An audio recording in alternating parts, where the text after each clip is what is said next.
Hi all. Here we are starting a very important topic, that is different phases of EDLC.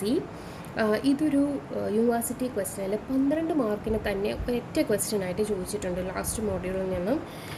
ഇതിൻ്റെ length കണ്ടാൽ അത്യാവശ്യം 12 മാർക്കിനല്ല, ഇതൊരു 20 മാർക്കിനുള്ള question ആയിട്ട് തന്നെ ഉണ്ട്.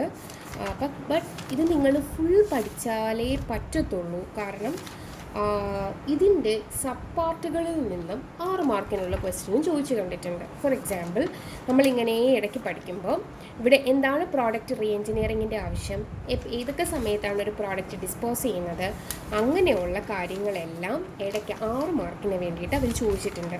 ഓക്കെ, അപ്പോൾ നമുക്ക് ഇതിൽ നിന്നൊന്നും വിടാൻ പറ്റത്തില്ല. ജസ്റ്റ് നിങ്ങളൊരു തവണ വായിച്ചിട്ട് പോയാൽ മതി. വളരെ സിമ്പിളായിട്ടുള്ള കാര്യങ്ങളാണ്, തിയറട്ടിക്കലാണ്, നിങ്ങൾക്ക് വായിച്ചാൽ മനസ്സിലാകുന്ന കാര്യങ്ങൾ തന്നെയാണ്. Okay, so let's continue. Different phases of EDLC. ഇപ്പോൾ life cycle of a product development is commonly referred to as നമ്മൾ മോഡൽസ് എന്നാണ് വിളിക്കുന്നത്. ഓക്കെ, ഈ മോഡൽസ് ഞാൻ പിന്നെ എന്താ പറയുന്നത്, ഒരു product different types of life cycle, അതായത് അപ്രോച്ചസ് ഉണ്ട്, EDLC അപ്രോച്ചസ് ഉണ്ട്, അതിനെ നമ്മൾ മോഡൽസ് എന്നാണ് വിളിക്കുന്നത്. അപ്പോൾ നമുക്ക് നോക്കാം, life cycle of a product development, ഒരു പ്രോഡക്റ്റ് ഡെവലപ്പ് ചെയ്യുന്നതിൻ്റെ ലൈഫ് സൈക്കിളിനെ നമ്മൾ ഡിഫറെൻറ്റ് മോഡൽസ് എന്ന് നമുക്ക് വിളിക്കാൻ പറ്റും. അതിനകത്ത് സിമ്പിൾ റിക്വയർമെൻറ്റ്സ്, ഒരു പ്രോഡക്റ്റ് ഡെവലപ്പ് ചെയ്യുന്നതിനുള്ള മിനിമൽ ഫേസസ് എന്ന് പറയുന്നത്, സിമ്പിൾ ആണെങ്കിൽ, ഡിസൈൻ സിമ്പിൾ ആണെങ്കിൽ ഇതിൻ്റെ 3 മിനിമൽ, ഒരു 4 മിനിമൽ ഫേസസ് ഉണ്ടാകും. ഒന്ന് റിക്വയർമെൻറ്റ് അനാലിസിസ്, അനലൈസ് ചെയ്യും, ഡിസൈൻ ചെയ്യും, ഡെവലപ്പ് ചെയ്യും, ടെസ്റ്റ് ചെയ്യും, എന്നിട്ട് എന്ത് ചെയ്യും, ഡിപ്ലോയ്മെൻറ്റ് ആൻഡ് മെയിൻ്റനൻസ്. ഈ ഭാഗം നമുക്ക് പഠിക്കാനുണ്ട്, ഡിപ്ലോയ്മെൻറ്റ് ആൻഡ് മെയിൻ്റനൻസ്.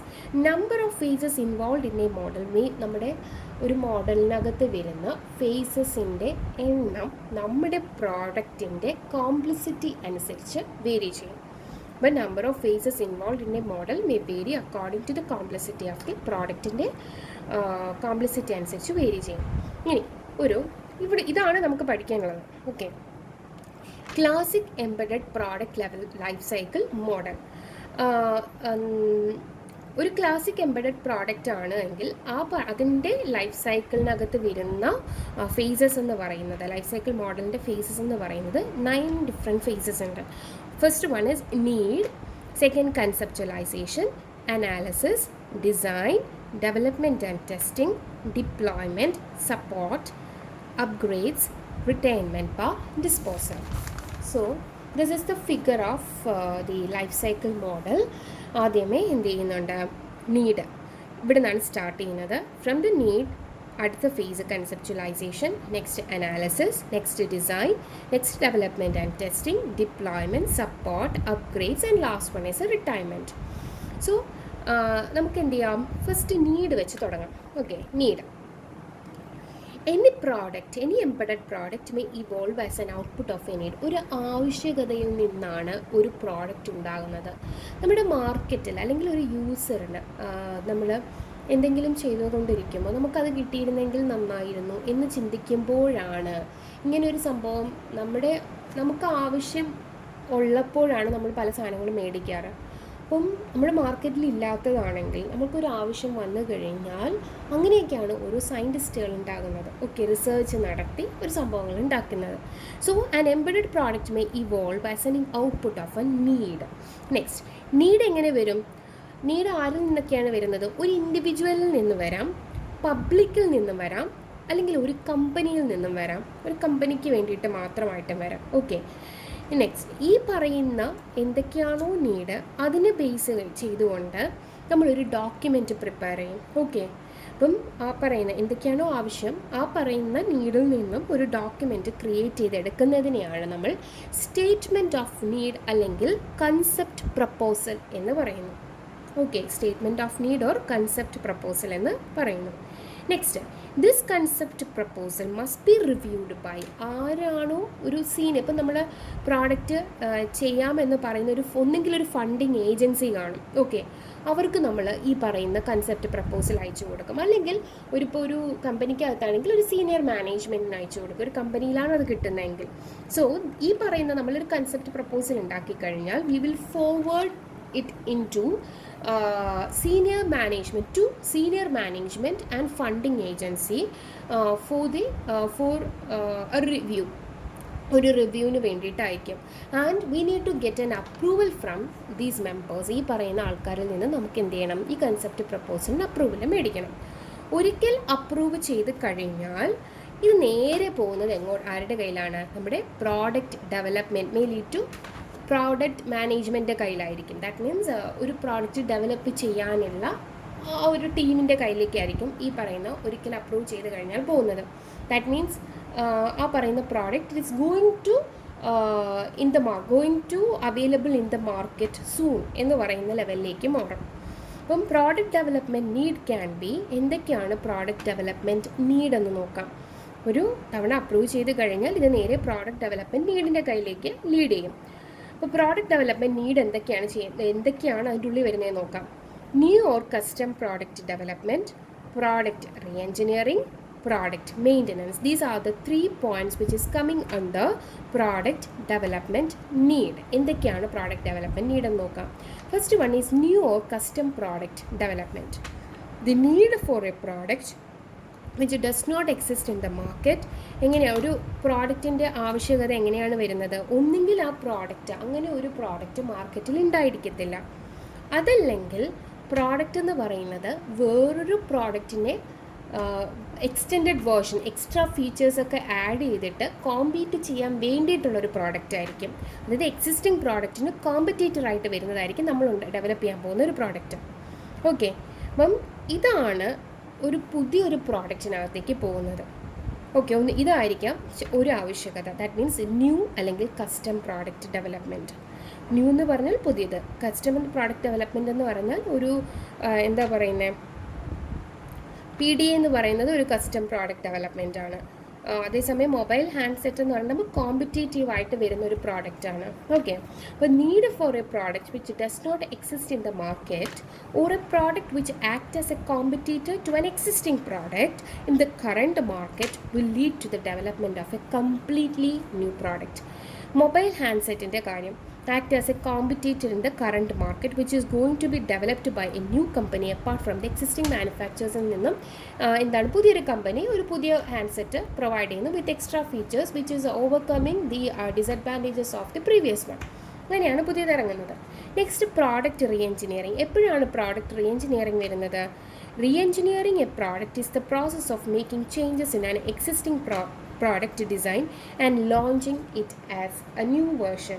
ഒരു പുതിയ ഒരു പ്രോഡക്റ്റിൻ്റെ ന്യൂ വേർഷൻ ഇറക്കാൻ വേണ്ടിയിട്ട്, ഓൾറെഡി എക്സിസ്റ്റ് ചെയ്തിരിക്കുന്ന പ്രോഡക്റ്റിൻ്റെ പുതിയ വേർഷൻസ് ഇറക്കാൻ വേണ്ടിയിട്ട് ആണ് നമ്മൾ എന്ത് ചെയ്യുന്നത്? റീഎഞ്ചിനീയറിംഗ് നടത്തുന്നത്. Reengineering a product is the process of making changes in an existing product. നമ്മൾ ഓൾറെഡി ഉള്ള പ്രോഡക്റ്റിനെ നമ്മൾ എന്ത് ചെയ്യുന്നുണ്ട്? പുതിയ ഡിസൈൻ ചെയ്ത് അതിൻ്റെ വേർഷൻസ്, അതായത് പഴയതിന് ഉണ്ടാകുന്ന ഡിസഡ്വാൻറ്റേജസിനെ ഓവർകം ചെയ്തുകൊണ്ട് നമ്മൾ എന്ത് ചെയ്യുന്നുണ്ട്? New version ഇറക്കുന്നുണ്ട്. റീഎഞ്ചിനീയറിംഗ് എന്ന് പറയുമ്പോൾ എന്താണ് ഉദ്ദേശിക്കുന്നത്? We need to find out the background technologies, that means behind technologies of a product നമുക്ക് അറിഞ്ഞിരിക്കണം. എങ്കിൽ മാത്രമേ നമുക്ക് റീഎഞ്ചിനീയറിംഗ് ചെയ്യാൻ പറ്റത്തുള്ളൂ. നമ്മളിതൊക്കെ എന്താണെന്ന് പഠിച്ചിട്ടുണ്ട്. Reengineering it is generally termed as product upgrade. അതായത് പുതിയ വേർഷൻ വരിക എന്ന് പറഞ്ഞാൽ പ്രോഡക്റ്റ് അപ്ഗ്രേഡ് ചെയ്തു എന്നർത്ഥം. Reengineering and existing product comes as a result of the ഒരു ഫോളോയിങ് നീഡ്സ്. ഈ പറയുന്ന ആവശ്യകതയിൽ നിന്നാണ് റീഎഞ്ചിനീയറിംഗ്, ഒരു എക്സിസ്റ്റിംഗ് പ്രോഡക്റ്റിനെ നമ്മൾ റീഎഞ്ചിനീയറിംഗ് ചെയ്യുന്നത്. ഓക്കെ, എന്തൊക്കെയാണ് ആ കാര്യങ്ങളെന്ന് നോക്കാം. ഒരു എക്സിസ്റ്റിംഗ് പ്രോഡക്റ്റിനെ റീഎഞ്ചിനീയറിംഗ് ചെയ്യുന്നതിൻ്റെ കാര്യങ്ങൾ എന്താണ്? Change in business requirements.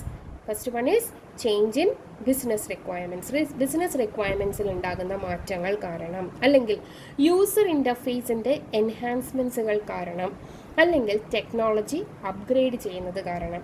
ഈ 3 കാരണങ്ങളാൽ നമുക്ക് എന്ത് ചെയ്യാം? ഒരു പ്രോഡക്റ്റിന്, എക്സിസ്റ്റിംഗ് പ്രോഡക്റ്റിനെ റീഎഞ്ചിനീയർ ചെയ്യാൻ പറ്റും. Next, product maintenance. എപ്പോഴാണ് ഒരു പ്രോഡക്റ്റിന് മെയിൻ്റനൻസ് വരുത്തുന്നത്?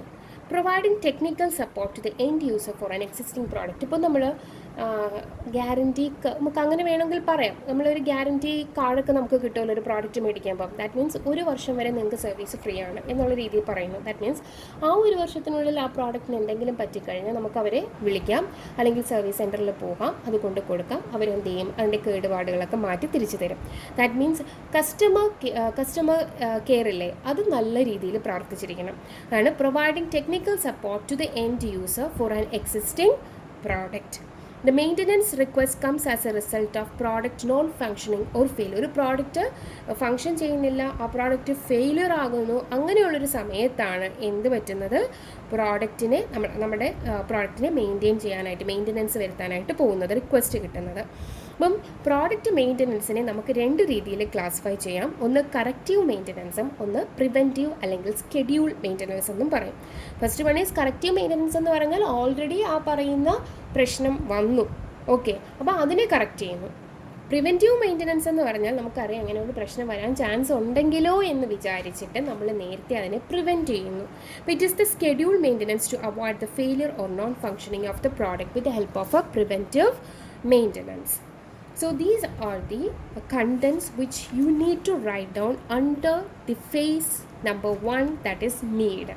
Need എന്ന് പറയുന്ന ഫേസിനുള്ളിൽ നിങ്ങൾ എഴുതേണ്ട കാര്യങ്ങൾ ഇത്രയാണ്. ഓക്കെ, നീഡിൻ്റെ ഇവിടെ നിന്നാണ് മെയിൻ ഡിവിഷൻ പോകുന്നത്.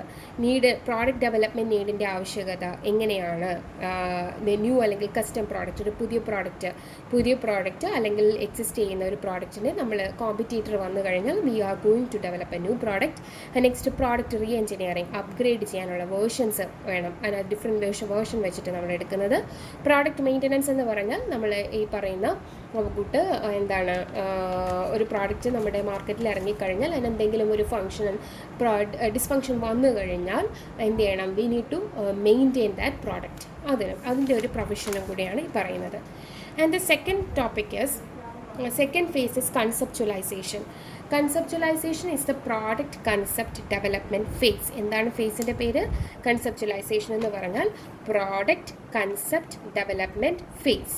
And it begins immediately after a concept proposal is formally approved. That means ഒരു കൺസെപ്റ്റ് പ്രപ്പോസൽ എന്ന് പറയുമ്പോൾ നീഡിൽ നിന്ന് പോകുന്നതാണ്. എന്താണ് നീഡ് നമ്മൾ എഴുതി വെക്കുന്നത്, അതിനെയാണ് കൺസെപ്റ്റ് പ്രപ്പോസൽ എന്ന് പറയുന്നത്. ഈ കൺസെപ്റ്റ് പ്രപ്പോസൽ ഒരിക്കൽ അപ്രൂവ് ചെയ്ത് കഴിഞ്ഞാൽ ഇത് നേരെ പോകുന്ന ഫേസാണ് എന്ത്, കൺസെപ്ച്വലൈസേഷൻ ഫേസ്.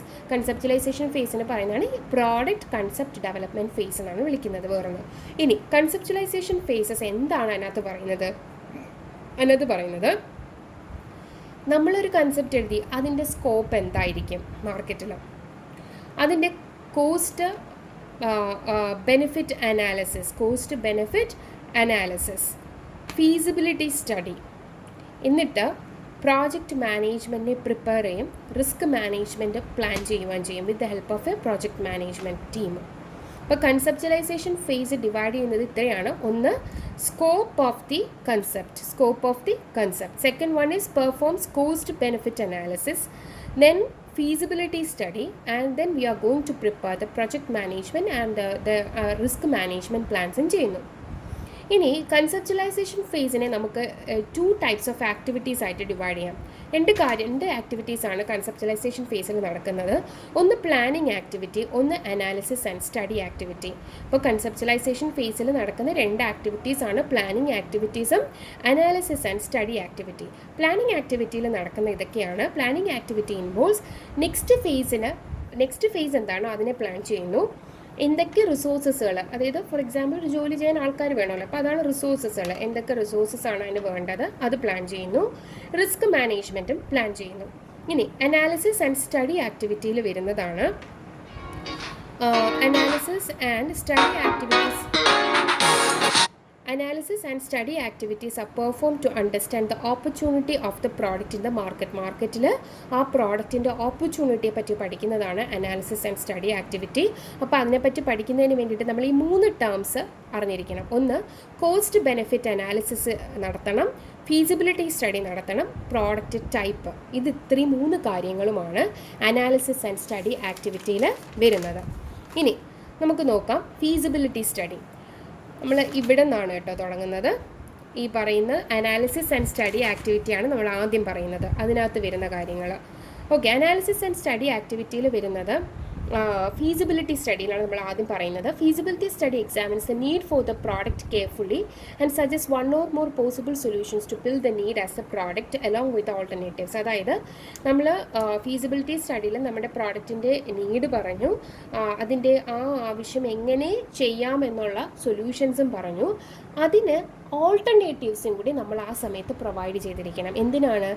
കാശ് കൂടുതലുള്ളത് ഒരു സംഭവം നമ്മൾ നമുക്ക് എങ്ങനെയൊക്കെ കാശ് കുറച്ചെടുക്കാമെന്ന് അടുത്ത കോളത്തിൽ എഴുതും. അതാണ് നമ്മൾ ഈ പറയുന്ന ഓൾട്ടർനേറ്റീവ്സ് കൊണ്ട് ഉദ്ദേശിക്കുന്നത്. മെയിനായിട്ട് ഇൻവെസ്റ്റ്മെൻറ്റ് തന്നെയാണ് പ്രശ്നം. Okay, next feasibility study analysis the technical as well as. Feasibility study വെറും ഫിനാൻഷ്യൽ ഫീസിബിലിറ്റി മാത്രമല്ല നോക്കുന്നത്, ടെക്നിക്കൽ ഫീസിബിലിറ്റിയും കൂടി നോക്കുന്നുണ്ട്. So feasibility study analysis the technical as well as the financial feasibility of the product. Next അടുത്തത് വരുന്നത്, അതായത് അനാലിസിസ് ആൻഡ് സ്റ്റഡി ആക്ടിവിറ്റിയിൽ വരുന്ന രണ്ടാമത്തതാണ് കോസ്റ്റ് ബെനിഫിറ്റ് അനാലിസിസ്. എന്താണ് cost benefit analysis? Is a means of identifying, revealing and അക്സസിങ് the total development cost and profit expected from the product. നമ്മൾ എഴുതണമല്ലോ, ഒരു പ്രോഡക്റ്റ് നമ്മൾ മാർക്കറ്റിൽ ഇറക്കി, ഈ പറയുന്ന ഒരു പ്രോഡക്റ്റ്, ഈ ഒരു കൺസെപ്റ്റ് വെച്ചിട്ട് നമ്മൾ പ്രോഡക്റ്റ് മാർക്കറ്റിനകത്തേക്ക് ഇറക്കിക്കഴിഞ്ഞാൽ ആ പ്രോഡക്റ്റ് ഡെവലപ്പ് ചെയ്യുന്നതിന് മൊത്തത്തിൽ എത്ര കാശാകും, മാർക്കറ്റിൽ ഇറക്കിക്കഴിഞ്ഞാൽ തിരിച്ച് നമുക്ക് എത്ര കാശുകൾ കിട്ടാം തിരിച്ച്. ഓക്കെ, ഇതാണ് കോസ്റ്റ് ബെനിഫിറ്റ് അനാലിസിസ്, അതായത് നഷ്ടലാഭക്കണക്കുകൾ. Okay, similar to loss gain analysis. That is called CBA, cost benefit analysis. So ഇനി ഇതാ പിക്ചറാണ്, ഞാൻ ലാസ്റ്റ് പറയാം. ഓക്കെ, ഇത് കംപ്ലീറ്റ് ചെയ്തിട്ട് പറയാം. Next product scope. എന്താണ് പ്രോഡക്റ്റ് സ്കോപ്പ്? ഇവിടെ എനിക്ക് തോന്നുന്നു പ്രോഡക്റ്റ് ടൈപ്പ് അല്ല, പ്രോഡക്റ്റ് സ്കോപ്പാണ് കേട്ടോ. ഇവിടെ product scope. Okay, product scope എന്താണ്? Product scope deals with what is in the scope of the product and what is not in the scope of the product. നമ്മളൊരു product develop ചെയ്യുമ്പോൾ വേണ്ടാത്ത കാര്യങ്ങളോട് develop ചെയ്യാൻ പറ്റുമോ? ഇല്ലല്ലോ. അപ്പോൾ നമ്മൾ കറക്റ്റ് അത് എഴുതി വെക്കണം, ഒരു ഡോക്യുമെൻ്റ് ആയിട്ട് കീപ്പ് ചെയ്യണം. What are the functionalities that we need to add it in our project and what are the what are the functionalities that we don't want to included in our product. Correct separate ചെയ്ത് വെക്കണം. അതാണ് നമ്മൾ scope എന്ന് പറയുന്നത്. In the scope what are functionalities and task are considered, not in the scope what are functionalities and task are not considered. Product scope should be documented properly for future use. ഇനി വരുന്നത് നമ്മൾ ഇത്രയും കാര്യങ്ങൾ, ഈ 3 കാര്യങ്ങൾ എന്ന് പറയുന്നത് cost benefit, feasibility study, product scope, ഈ 3 കാര്യങ്ങൾ ഏതിൻ്റെ അണ്ടറിൽ വരുന്നതായിരുന്നു? കൺസെപ്ച്വലൈസേഷൻ്റെ 2 ആക്ടിവിറ്റീസിൽ ഒന്നായ അനാലിസിസ് ആൻഡ് സ്റ്റഡി ആക്ടിവിറ്റി. ഇനി എന്താണ് പ്ലാനിങ് ആക്ടിവിറ്റി എന്ന് നോക്കാം. Planning activity involves planning for next phase, അടുത്ത ഫേസിലേക്കുള്ള planning, resource planning, risk management planning. ഈ പ്ലാനിങ് ആക്ടിവിറ്റിയിൽ ഈ 3 കാര്യങ്ങളാണ് വരുന്നത്. അപ്പോൾ കൺസെപ്ച്വലൈസേഷൻ ഫേസിൻ്റെ അവസാനം നമ്മളൊരു റിപ്പോർട്ട് പ്രൊഡ്യൂസ് ചെയ്യും. ഏതൊക്കെയാണ് റിപ്പോർട്ട്? 2 റിപ്പോർട്ടുകളാണ് കൊടുക്കുന്നത്. ഒന്ന് അനാലിസിസ് ആൻഡ് സ്റ്റഡി ആക്ടിവിറ്റീസ് എന്ന് പറയുന്ന റിപ്പോർട്ടും, രണ്ടാമത്തെ പ്ലാനിങ് ആക്ടിവിറ്റീസ് എന്ന റിപ്പോർട്ടും. ഈ 2 റിപ്പോർട്ടും ആർക്ക് സബ്മിറ്റ് ചെയ്യും? പ്രോജക്റ്റ് സ്പോൺസർ, നമ്മൾ ഈ പ്രോജക്റ്റ് സ്പോൺസർ ചെയ്യുന്ന ആൾക്ക് അല്ലെങ്കിൽ ക്ലയൻറ്റിന് സപ്പോർട്ട് ചെയ്യും. ഓക്കെ, കൊടുക്കും, സബ്മിറ്റ് ചെയ്യും. എന്തിനാണ്? ഇത് റിവ്യൂ ചെയ്യാനും അപ്രൂവ് ചെയ്യാനും വേണ്ടിയിട്ട്. അപ്പം അവരിൽ നിന്ന് വരുന്ന 2 കാര്യങ്ങളുണ്ട്. നമ്മളിപ്പോൾ പ്രോജക്റ്റ് സ്പോൺസർ ചെയ്യുന്ന ഒരാൾക്ക് നമ്മൾ ഈ പറയുന്ന ഡോക്യുമെൻ്റ് എല്ലാം കൊടുക്കുമ്പോൾ ഒന്നെങ്കിൽ അയാൾ അപ്രൂവ് ചെയ്യാം, അല്ലെങ്കിൽ അപ്രൂവ് ചെയ്യാതിരിക്കാം. അപ്പം ദ പ്രോഡക്റ്റ് ഫീസിബിൾ ആണ്, 2 റെക്കമെൻഡേഷൻ വരുന്ന ഒരു റെക്കമെൻഡേഷൻ ദ പ്രോഡക്റ്റ് ഫീസിബിൾ ആണ്, നിങ്ങൾക്ക് അടുത്ത ഫേസിലേക്ക് പോകാം, പ്രോഡക്റ്റ് ലൈഫ് സൈക്കിളിൻ്റെ അടുത്ത ഫേസിലേക്ക് പോകാം. അല്ല എന്നുണ്ടെങ്കിൽ അവരിങ്ങനെ എഴുതി തരും, പ്രോഡക്റ്റ് ഫീസിബിൾ അല്ല, പ്രോഡക്റ്റ് സ്ക്രാപ്പ് ചെയ്തോളൂ എന്ന് പറയും. ഓക്കെ, അപ്പം എങ്ങനെയായിരുന്നാലും എക്സിക്യൂട്ടീവ് കമ്മിറ്റി ഒരു ഗ്രീൻ സിഗ്നൽ കാണിച്ചാൽ that means they are satisfied with the planning, analysis and estimation satisfied ആണ് എന്ന് അർത്ഥം. So these are the contents which are coming under എന്താണ് നമ്മുടെ കൺസെപ്ച്വലൈസേഷൻ ഫേസിനകത്ത് വരുന്നത്. നെക്സ്റ്റ് ഫേസ്, 3rd ഫേസ് ആയിട്ടുള്ള analysis phases we can continue in the next video. Okay, thank U.